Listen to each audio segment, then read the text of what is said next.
நடந்ததால் யாருமே இந்த ஸ்பீக்கர் பதவிக்கு வர விரும்ப மாட்டார்கள். எனவே புதிதாக பாராளுமன்றம் அமையும் போது ஸ்பீக்கர் பதவிக்கு ஒருவர் அறிவிக்கப்பட்டவுடன் அவர் உடனே தலை தப்பித்தால் போதும் என்று ஓட்டம் பிடிப்பார். அணை முன்னவரும் எதிர்க்கட்சி தலைவரும் அவரை தடுத்து நிறுத்தி அவர் கைகளை பிடித்து இழுத்து வந்த ஆசனத்தில் அமர வைப்பார்கள். இதுதான் அந்த காலத்தில் இருந்து வந்த மரபு.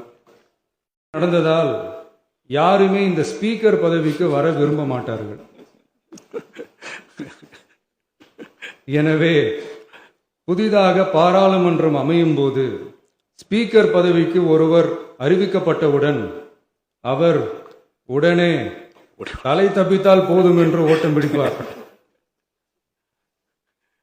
அணை முன்னவரும் எதிர்க்கட்சி தலைவரும் அவரை தடுத்து நிறுத்தி அவர் கைகளை பிடித்து இழுத்து வந்த ஆசனத்தில் அமர வைப்பார்கள். இதுதான் அந்த காலத்தில் இருந்து வந்த மரபு.